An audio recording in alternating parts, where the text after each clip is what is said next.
Now, the big political story today, the swearing in of Yogi Adityanath for the second time as Chief Minister. It's going to be a grand ceremony and lots of preparations have been made. But ahead of that, MLAs have gone in to meet with Yogi Adityanath a short while ago at his residence. Let's go across to Alok Pandey now for more. And Alok, all morning you were waiting, to see who would go in and, whether there'll be any developments. And finally, some MLAs have gone in to meet Yogi Adityanath. Tell us what's happening.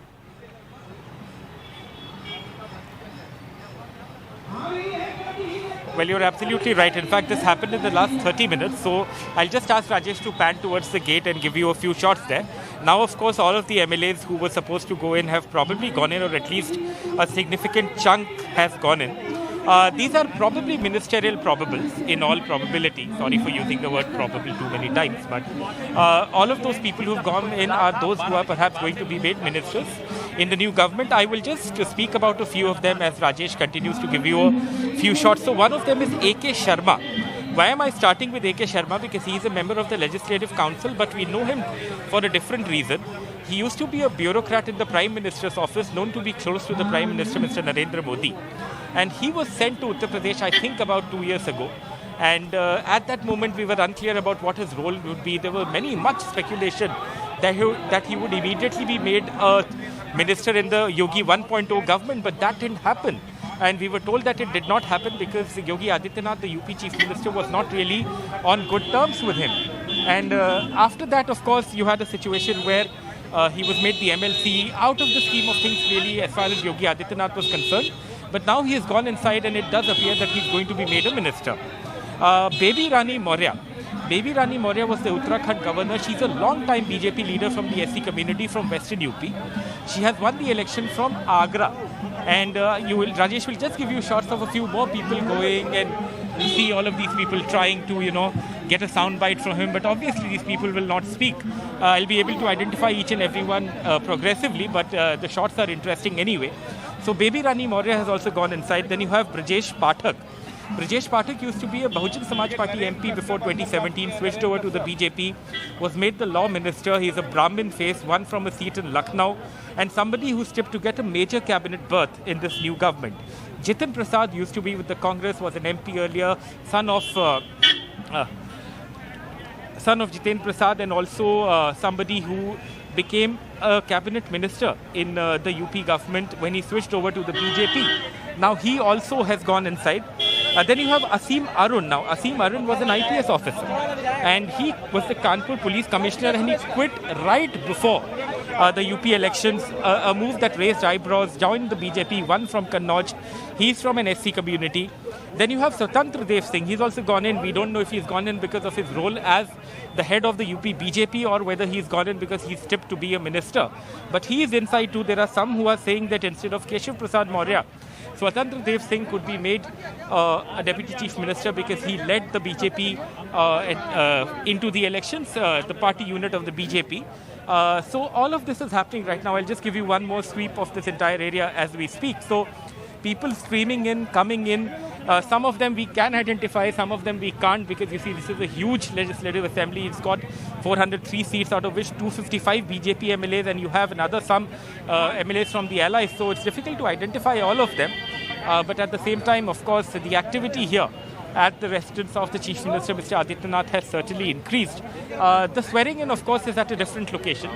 The swearing in is at the Ikana Stadium, or the Atal Bihari Vajpayee Stadium, which is about 10 to 15 kilometers away from here. So I guess after all of these ministers, have their cup of tea with the Chief Minister, designate, they will then head to the Ikana Stadium, where many other VIPs, starting from the Prime Minister, Mr. Narendra Modi, will all be there. I'll just ask Rajesh to just pan once more to this side. I mean, you can't see too much because, Mr.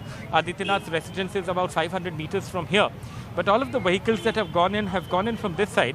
And through my eye, I can, of course, see a lot of people in saffron kurtas, in other kurtas, presumably politicians, all standing outside the residence of the Chief Minister there. So intense activity happening, very interesting to see.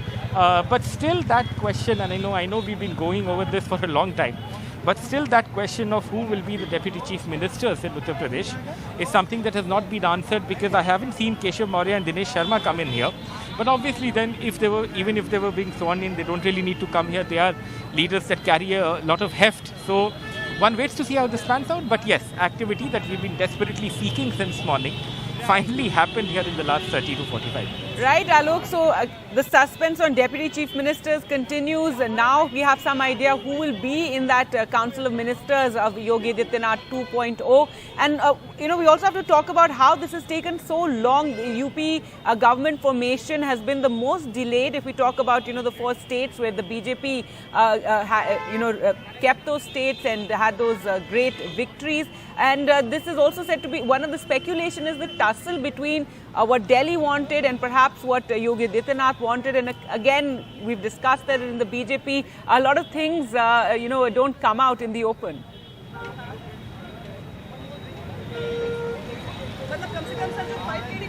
Well, a lot of things certainly do not come out in the open, especially when the BJP is concerned. But my colleague Saurabh is also updating us that Ashish Patel, an MLC, a member of Uttar Pradesh's Legislative Council, and the husband of Cabinet Minister Anupriya Patel, has also reached this place. Now, Ashish Patel was on stage yesterday too, in his capacity as the president of the Apna Dal faction that Anupriya Patel is part of.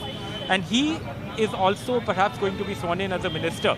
We were hearing that both Sanjay Nishad and Ashish Patel, the two presidents of the two parties that are Eastern UP parties that are allies of the BJP, wanted these ministerial berths in the Yogi 2.0 government, and that seems to be happening.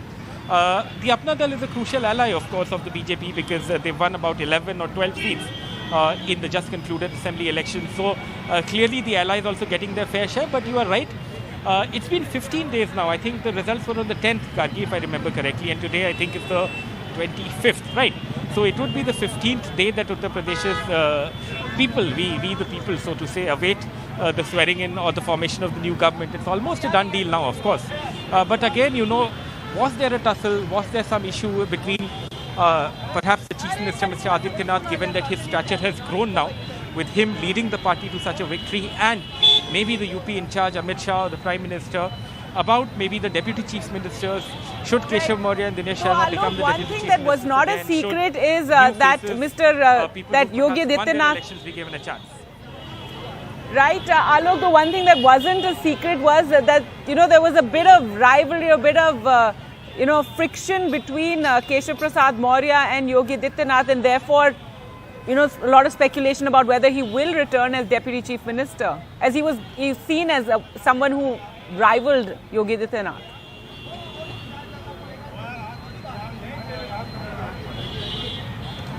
Well, yes, in a way, yes, because if you remember last year, Gargi, I guess you and I also, as a combination, reported on this many times, you from the studio, I from here, about how, there were these meetings that were going on with the top brass of the BJP, Delhi leadership, starting from Radha Mohan Singh, who was in charge of the Uttar Pradesh election, or the General Secretary in charge here. He and many others held these repeated meetings where Keshav Maurya was also a part, the Chief Minister was also a part. There were those rumblings about how, Keshav Maurya and the others did not really have a good working relationship with the Chief Minister. The BJP, of course, at that point of time managed to successfully brush all of that aside and present a united picture, and you had those visuals where all of them were together. And then, of course, you had Yogi Adityanath lead the BJP's charge into these UP elections, and of course Amit Shah and the Prime Minister. And even after the elections, despite the fact that Keshav Maurya did lose his election, you had him and Dinesh Sharma, the two DCMs in the first cabinet, come to the BJP office, present a united face, stand there with Yogi Adityanath. But of course, those are things that are done for public posturing.